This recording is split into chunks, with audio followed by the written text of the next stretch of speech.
हरे कृष्णा। सभी भक्तों का स्वागत है आज की भगवत गीता क्लास में। तो पहले हम मंगलाचरण करते हैं।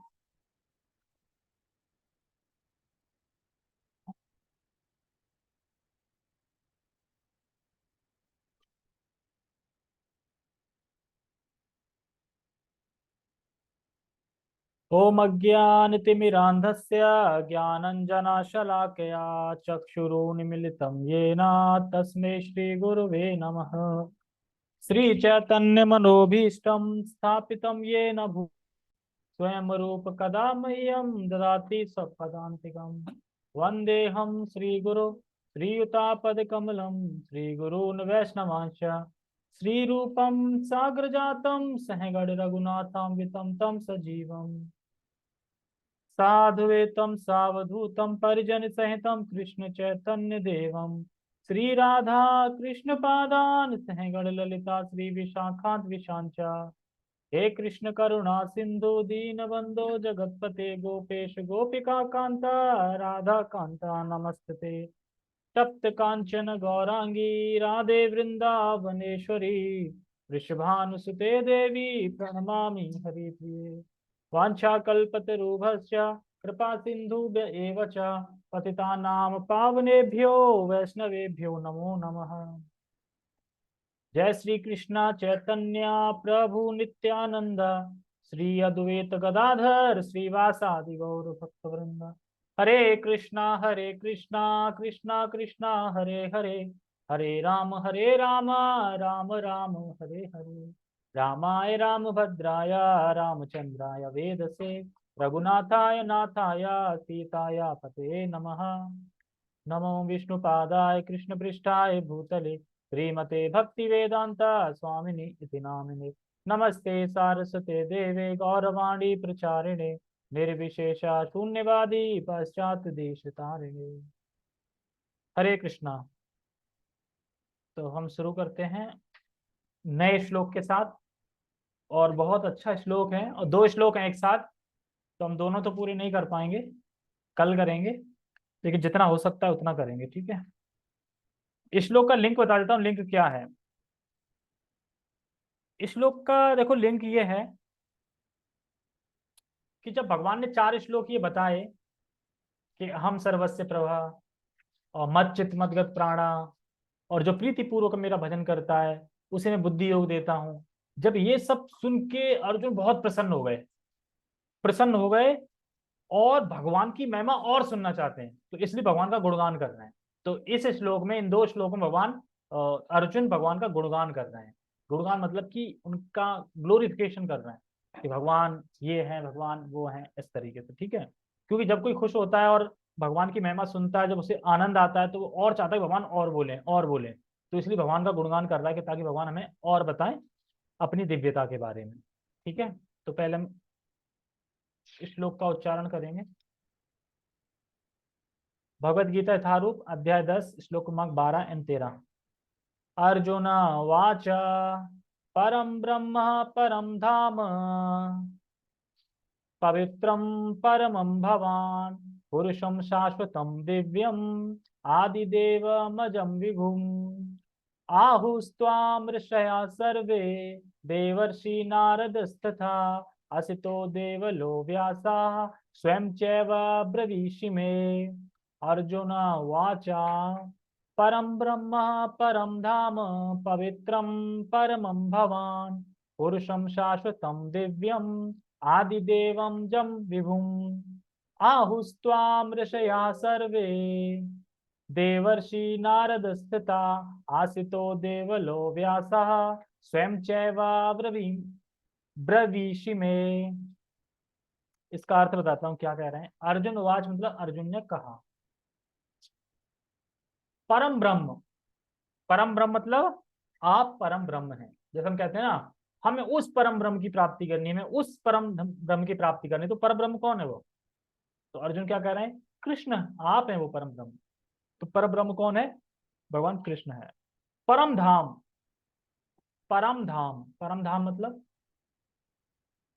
परम धाम, परम धाम मतलब सभी के आप परम धाम हैं।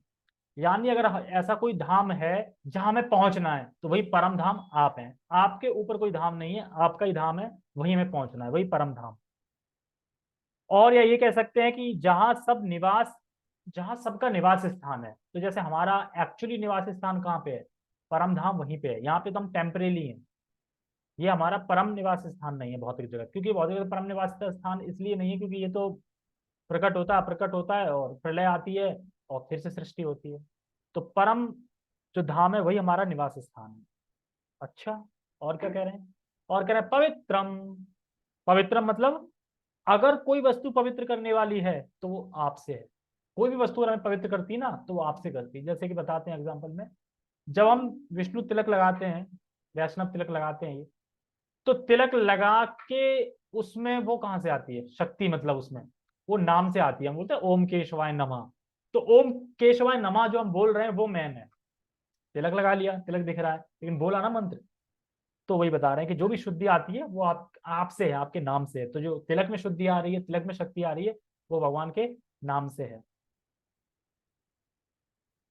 और आपसे ही व्यक्ति शुद्ध होता है, तो भगवान से ही व्यक्ति है वो शुद्ध होता है। तो क्या क्या पता चला गया? परम ब्रह्म, परम धाम, पवित्रम और परम भवान। परम भवान मतलब परम भवान, पवित्रम परम भवान।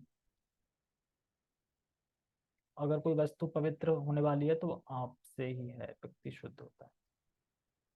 हाँ, ये वही कह रहे हैं कि पवित्रम परम भवान मतलब सबसे ज्यादा परम पवित्र करने वाली कोई चीज है तो वो मुझसे ही है। फिर कह रहे हैं पुरुषम शाश्वतम। आप शाश्वत दिव्य पुरुष हैं। ये तो इजी है, पुरुषम शाश्वत मतलब आप शाश्वत पुरुष हैं। और क्या कह रहे हैं? दिव्यम, तो आप दिव्य हैं क्योंकि भगवान और भगवान के शरीर में कोई भेद नहीं है, अभिन्न है, दोनों चीजें दिव्य है। फिर कह रहे हैं आदि देवम जम विभुम। तो आदि देव मतलब सभी देवताओं के देव भी आप हैं। कहते हैं ना सभी देवताओं के, मतलब जो देवता जिनकी शरण लेते हैं वो आप हैं। तो देवता मतलब जैसे ब्रह्मा किसकी शरण लेते हैं लास्ट में जाके, विष्णु की। इस तरीके से तो जो सभी देवताओं के भी देवता आप हैं।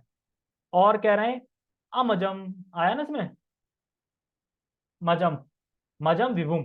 विभुम का मतलब होता है आप महान है, मतलब आपसे कोई बड़ा महान नहीं है, आप महान है। और अजम का मतलब आप अजन्मा होके भी आप जन्म लेते हैं। देखो यहाँ पता चलना चाहिए कि भगवान अजन्मा होके भी जन्म लेते हैं। हालांकि सब लोग प्रकट होते हैं लेकिन भगवान जन्म लेते हैं।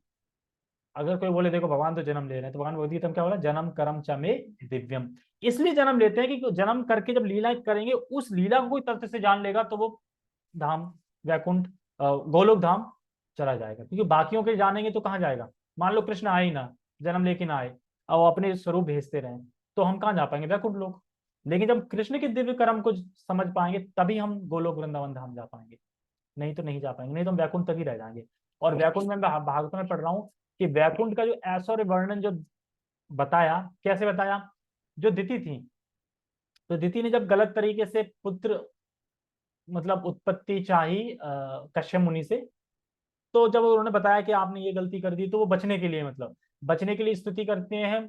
तो होता क्या है कि जब दिति के घर में जब वो आ जाते हैं राक्षस, क्योंकि असुर निकलेंगे दोनों, लेकिन उसमें एक चीज अच्छी थी कि असुर के जो पौत्र होगा वो भक्त होगा। कौन होगा वो? प्रहलाद महाराज। तो क्या होता है, देवता लोग में अंधेरा हो जाता है, ब्रह्मांड में अंधेरा हो जाता है, तो सब लोग देवता चिंतित हो जाते हैं, अरे ये अंधेरा कैसे हो गया, कांपने लगते हैं, डरने लगते हैं, अंधेरा कैसे हो रहा है। तो फिर वो ब्रह्मा के पास जाते हैं। फिर ब्रह्मा सुनाते हैं कि एक समय था जब चार कुमार वैकुंठ जा रहे थे।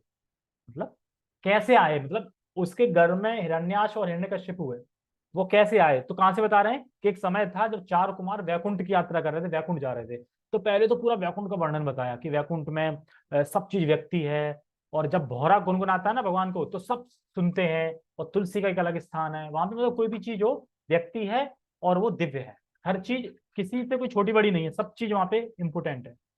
तो ऐसे ही बताते हैं कि जब चार कुमार थे वो एक गेट पार करते हैं, दो गेट पार करते हैं, तीन गेट पार करते हैं, छठवां भी कर लेते हैं, सातवां भी कर लेते हैं वैसे ही। लेकिन सातवां करने से पहले वहां पे दो पुरुष खड़े रहते हैं जो कि सेम एज के होते हैं, और पूरा चक्र गधा शंख पूरा सुसज्जित होते हैं। तो वो रोक देते हैं। रोक देते हैं तो वो बालक सोचते हैं कि बालक तो अपनी स्पीड में जा रहे थे कि जब पहले पे नहीं रोका किसी ने तो खुलते जा रहे थे कि चलते जा रहे थे, लेकिन सातवें पे रोक दिया। तो अब उसका बताएंगे ना, रोकने के बाद उन्होंने श्राप दिया, श्राप के बाद फिर वो हिरण्यकश्यप, तो ऐसे दीति के घर में ही आ रहे हैं, मतलब इस तरीके से ब्रह्मा बता रहे थे। तो उसमें वैकुंठ लोक का बहुत अच्छे से वर्णन है, मतलब बहुत ऐसे बताया कि जो लक्ष्मियां होती हैं वो कैसे कार्य करती हैं, पेड़ पौधे फल ये सब चीजें, सारी चीजें बताई हैं। और वहां पे हर चीज ताजा रहती है, नवीन, वहां पे कोई चीज पुरानी नहीं होती। बहुत अच्छा वर्णन है वैकुंठ लोक का। लेकिन गोलोक वृंदावन अपने में लगी है। ठीक है, तो हमें कहाँ जाना है? गोलोक वृंदावन धाम जाना है।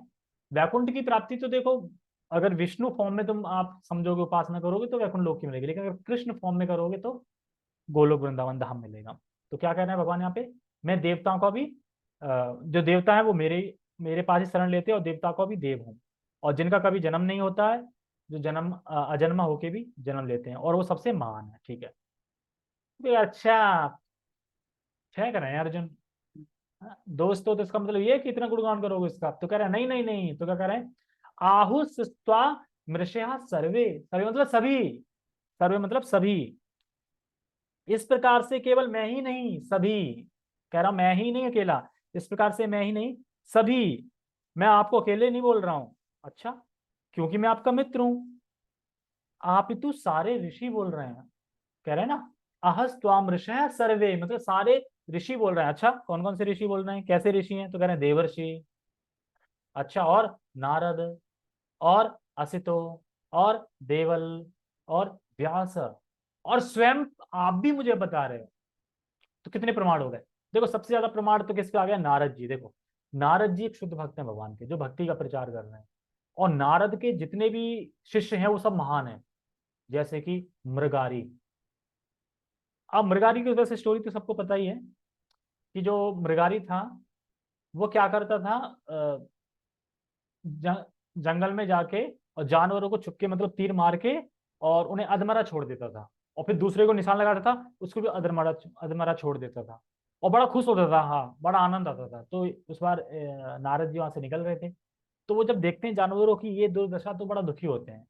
तो मृगारी से कहते हैं कि तुम इन्हें मतलब क्यों मार रहे हो, मतलब तुम इन्हें पूरा क्यों नहीं मार रहे हो, और आधा मारा छोड़ क्यों छोड़ रहे हो, इस तरीके से पूछते हैं। तो वो कहता है क्योंकि मुझे आनंद आता है जब ये किलबिलाते हैं ना, जब ये किलबिलाते हैं तड़पड़ाते हैं तो मुझे बड़ा आनंद आता है। तो फिर अच्छा, तुम्हें पता है कि ये सब तुम्हारा वेट कर रहे हैं, जब तुम मृत्यु के प्राप्त होगे ना तो ये सब तुम्हें नोचेंगे, ये तुम्हारा वेट कर रहे हैं। तो एकदम वो मतलब झिझक जाता है, और जबकि वो बहुत गुस्सा होता है, मतलब कि नारद जी जब आते हैं तो वो देखते हैं कि जानवरों को ये मार रहा है, तो बाकी जानवरों को निशान लगा देते हैं, तो उनको भगा देते हैं नारद।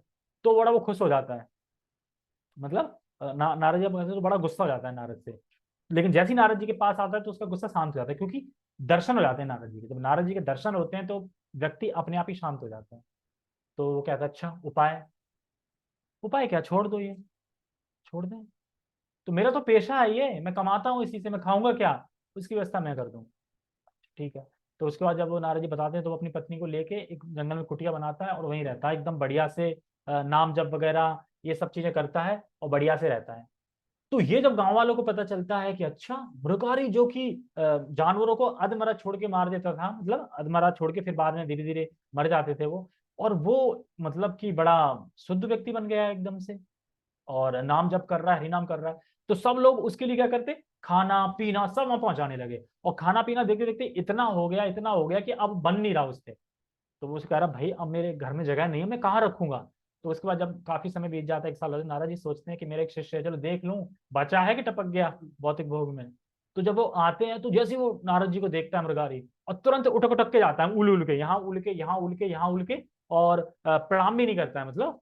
तो नारद जी कहते हैं मुझे प्रणाम नहीं किया, और ऐसे उल उल के क्यों आ रहे थे? कह रहे वो चींटी थी ना, तो चींटी ना मर जाए कहीं इसलिए। तो नारद जी कहते हैं कि कहाँ तुम जानवरों को मार रहे थे, अब चींटी नहीं मार पा रहे हो?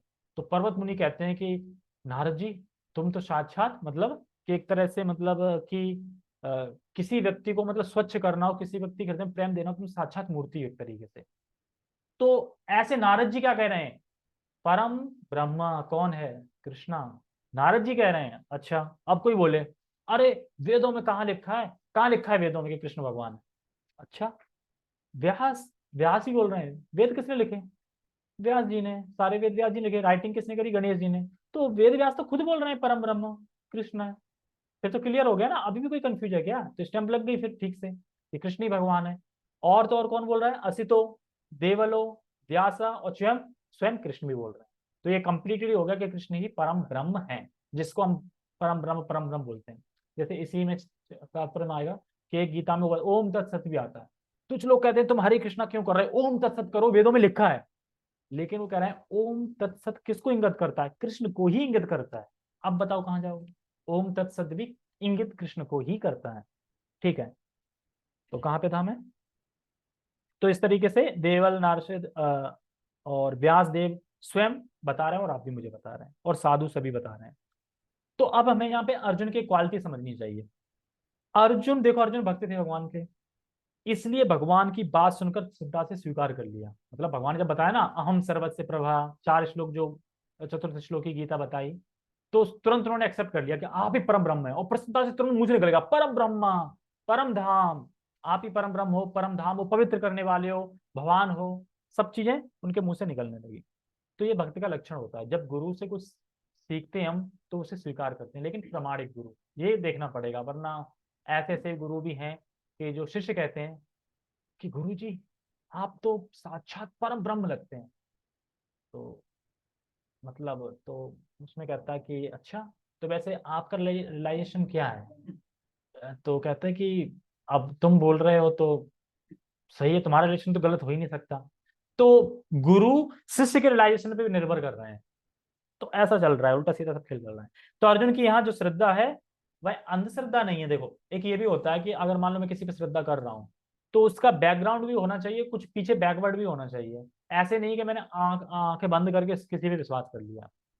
अगर अर्जुन यहाँ पे भरोसा कर रहे हैं, भगवान को परब्रह्म बोल रहे हैं, तो ऐसा नहीं है अर्जुन बोल रहे हैं, क्योंकि पीछे नारद जी ने बोला है, व्यास ने बोला है, देवल आदि ऋषियों ने बोला है।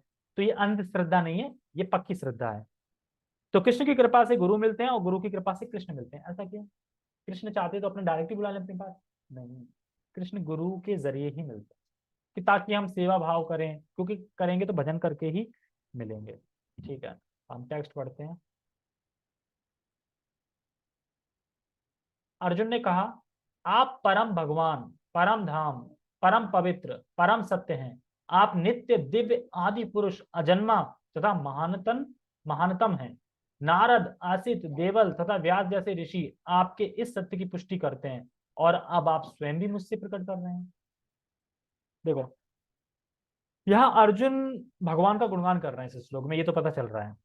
धाम मतलब जहां पहुंचना है वह परम धाम है। पवित्र मतलब आपके भगवान, पवित्र का मतलब एक ये भी होता है कि भगवान के अंदर कोई तमोगुण रजोगुण इसका कोई मिश्रण नहीं है, और ये गुण नहीं है भगवान में। भगवान दिव्य है एक तरह से। अब कोई बोले अच्छा, और क्या बोल रहे हैं? अजन्मा, अच्छा, तो बहुत फेंक रहे हैं अर्जुन। तो और कोई बोले कि अर्जुन तो मित्र हैं एक तरह से कृष्ण के, तो मित्र मित्र में क्या होता है, बड़ाई कर देते हैं ना, मतलब बोल देते हैं, एक्स्ट्रा बड़ाई कर देते हैं, क्या दिक्कत है? तो कह रहे हैं नहीं, महान ऋषिगण नारद ये सभी आपके सत्य की पुष्टि। तो देखो नारद अगर पुष्टि कर रहे हैं ना किसी चीज की, तो नारद कोई छोटे मोटे व्यक्ति नहीं है। नारद नारद भगवान की हर ब्रह्मांड में हर लीला में मिलेंगे। नारद जी मैन रोल है, और उनके भक्त देखो, प्रहलाद, ध्रुव, मृगारी, वाल्मीकि जिन्होंने रामायण लिखी, ऐसे बड़े बड़े नारद के शिष्य हैं, और वो नारद जी कह रहे हैं। और सबसे बड़े बोल लो कि नारद के शिष्य व्यास भी हैं, नारद के शिष्य व्यास भी हैं, और व्यास ने लिखा है, व्यास खुद स्वीकार कर रहे हैं कि परब्रह्म कृष्ण है। फिर क्या दिक्कत है? फिर भी लोग कहते हैं ना कि जिन लोगों के पाप अभी नष्ट नहीं हुए, पाप खत्म नहीं हुए, वो लोग चाहे प्रमाण दे दो ना, अगर उपनिषद से भी प्रमाण दे दो तब भी नहीं मानेंगे। यहां तक ये भी इसमें 5-6 उपनिषदों का से बताया जाएगा कि कृष्ण ही भगवान है, क्योंकि उपनिषद जब पढ़ते हैं तो उसमें क्लियर पता नहीं चलता परब्रह्म है कौन, लेकिन जो आचार्य होते हैं वो हमें समझाते हैं कि परब्रह्म कौन है। ठीक है, तो और भगवान स्वयं भी बता रहे हैं। पर जब ये 4 श्लोक सुने तो कृष्ण, मतलब जब 4 श्लोक ये सुने अर्जुन ने, तो भाव उत्पन्न हो गया अर्जुन। मतलब होता ना कि कभी हम किसी की सुन ले बारे में, किसी की महिमा, तो भाव उत्पन्न हो जाता है ना, एकदम बोलने लगते हैं, भाव से उनका गुणगान करने लगते हैं। तो इस तरीके से भाव उत्पन्न होने पे फिर तुरंत अर्जुन बोलने लगते हैं कि आप परम धाम हो, परम ब्रह्म हो, ऐसे करके। तो अर्जुन कोई छोटा, और अर्जुन भी कोई छोटा मोटा व्यक्ति नहीं है। मान लो नारद तो नहीं है, अर्जुन कोई छोटा मोटा व्यक्ति नहीं है। 5,000 साल से कवर फोटो पे अर्जुन है गीता में, मॉडल। तो क्या छोटा मोटा व्यक्ति है? यहाँ सदा करते थे, यहाँ की उस पर देखो मैगजीन पे, आज कोई है, 5-6 साल बाद कोई और आ गया, फिर कोई और आ गया, लेकिन अर्जुन 5,000 साल से वहीं के वहीं है मॉडल। एक बार प्रभुपाद जी के पास एक शिष्य आया एकदम प्रिंट करके। अब उसने क्या कर दिया, वो अर्जुन को हटा के जो रासलीला का चित्र था ना वो छपवा दिया और कह रहा कि प्रभुपाद जी गीता नया प्रिंट देखिए। प्रभुपाद जी कह रही क्या है, अर्जुन कहाँ है इसमें, कृष्ण कहाँ है, कृष्ण तो थे मतलब, अर्जुन कहाँ है इसमें। अरे भाई अर्जुन को बोली थी ना, तो अर्जुन तो है ही नहीं इसमें।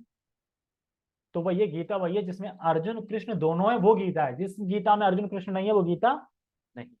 जैसे कि एक भक्त थे चैतन्य महाप्रभु की लीला में, उनके गुरु ने बोला कि तुम गीता पढ़ो, और पढ़ना आती नहीं थी तो उल्टी गीता पढ़ रहा है उल्टी करके। अच्छा तो महाप्रभु पूछते ये क्या कर रहे हो, उल्टी गीता पढ़ रहे हो, मतलब उसके सिर से देख के हंस रहे थे, उल्टी गीता पढ़ रहे हो। तो वो कह रहा है मेरे गुरु ने बोला इसलिए पढ़ रहा हूँ। तो कह रहा है बस तुम्हें कृष्ण प्रेम मिलेगा, क्योंकि वो गुरु ने बोला तो गुरु की आज्ञा का पालन करना है बस ये। और बाकी वो देख क्या रहा था कि अर्जुन को देख रहा था, और उसमें देख रहा था कि रथ हाँक रहे हो और अर्जुन इधर पैर मार रहा है, इधर पैर मार रहा है, बीच पैर मार रहा है, और फिर भी कृष्ण सेवा कर रहे हैं। तो कैसे है, कृष्ण देख के रो रहा था। तो ऐसे व्यक्ति को कृष्ण प्रेम मिलता है।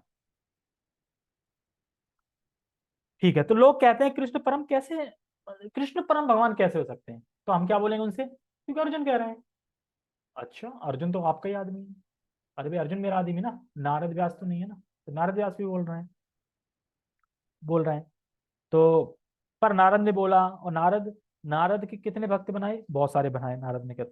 तो जहाँ कृष्ण का नाम आता है वहां हर चीज पवित्र हो जाती है। तो ये सब बात है। सारे ग्रंथों का सार क्या है, भगवत गीता। और भगवत गीता का सार क्या है, भगवत गीता का सार है शरणागति, मतलब उसने बताया ना शरणागति, शरणागति का सार है नाम के शरणागति। मतलब हमें टोटली नाम के अंदर शरणागति होती है, हर चीज नाम से चलती है भगवान के, क्योंकि मंत्र हो रहा होगा तो नाम चल रहा होगा। तो हाँ, तो नाम के शरणागत में होना पड़ेगा। ठीक है।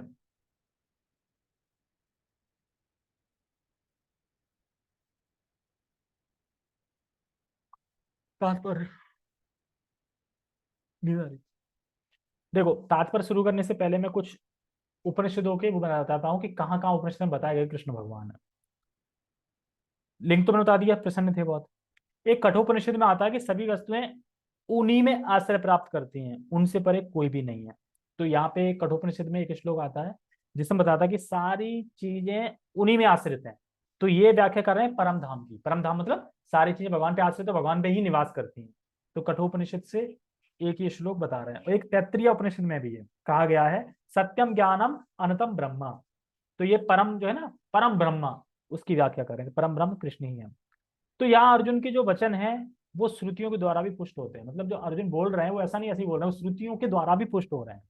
परम पवित्र का मतलब है कोई अधिक और पवित्र नहीं कर सकता। पवित्रम का मतलब है कि और इससे ज्यादा पवित्र कोई कर नहीं सकता। और एक स्वतः शत्र उपनिषद में बताया है जब जीव भगवान को जान लेता है तो वह सभी प्रकार के पापों से मुक्त हो जाता है।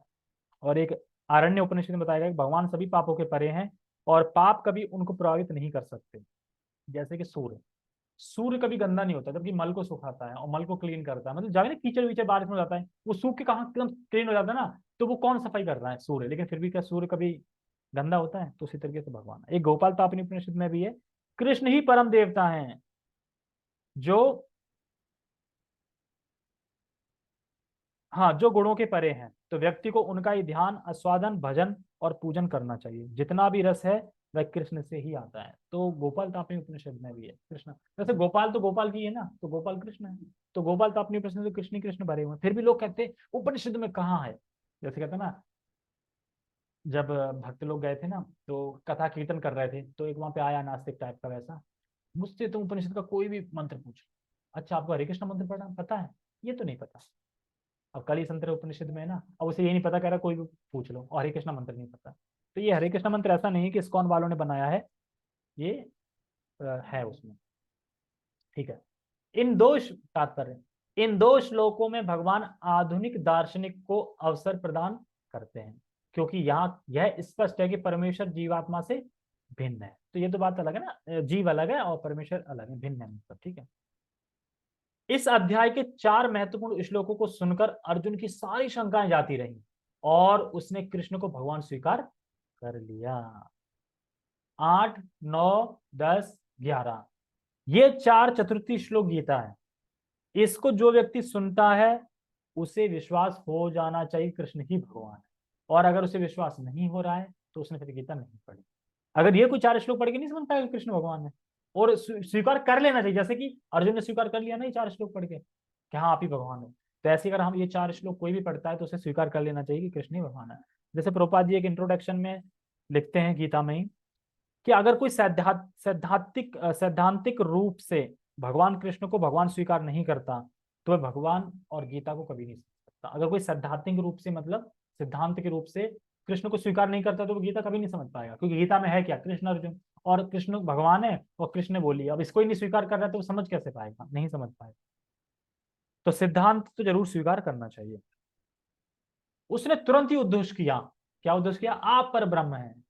इसके पूर्व कृष्ण कह चुके हैं कि वे प्रत्येक वस्तु तथा प्रत्येक प्राणी के आदि कारण है, बोला ना अहम सर्वस्य प्रभव। प्रत्येक देवता तथा प्रत्येक मनुष्य उन पर आश्रित है, ये होता है ना आदि देवम, मतलब सारे देवतागण भी उन पे ही आश्रित हैं, समझे।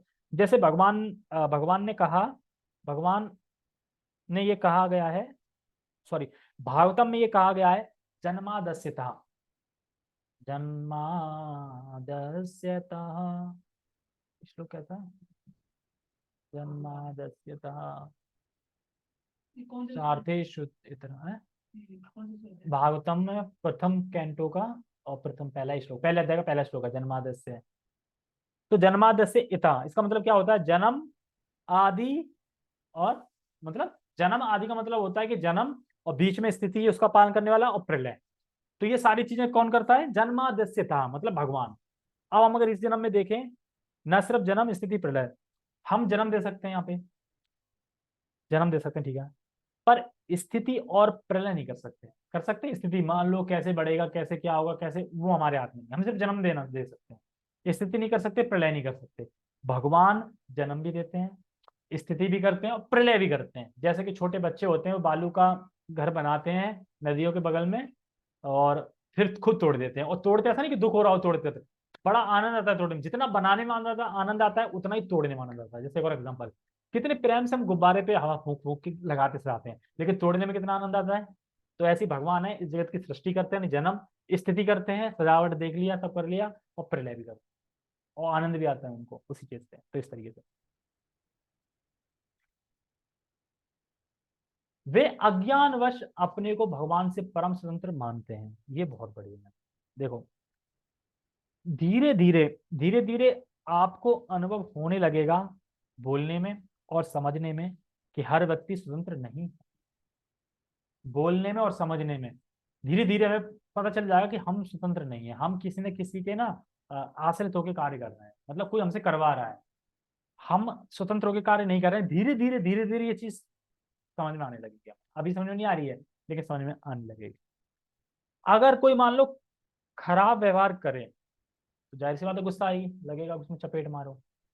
लेकिन अगर तुम्हें ये याद आ गया तो कि हर व्यक्ति स्वतंत्र नहीं है यहाँ पे, मतलब अगर वो खराब व्यवहार कर रहा है तो वो अपनी वजह से नहीं कर रहा है, वो किसी चीज से बद्ध होके, मतलब कि किसी से क्या लिखा है, बाध्य होके, हाँ किसी से बाध्य होके वो कर रहा है।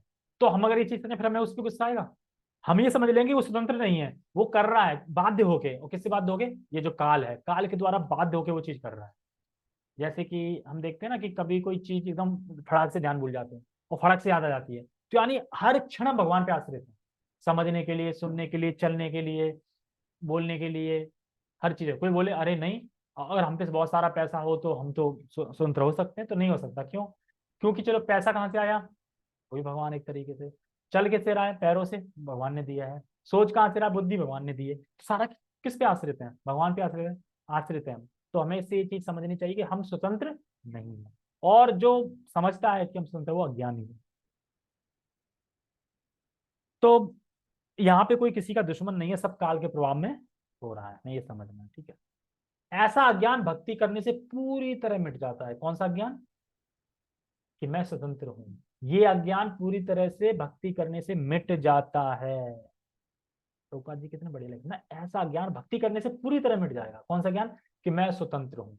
पता चल जाएगा कि मैं भगवान के आश्रित हूँ, हर क्षण माया या मतलब भगवान की योग माया या भगवान की शक्तियां हमसे कार्य करा रही हैं। भगवान भगवान ने पिछले श्लोक में इसकी पूरी व्याख्या की।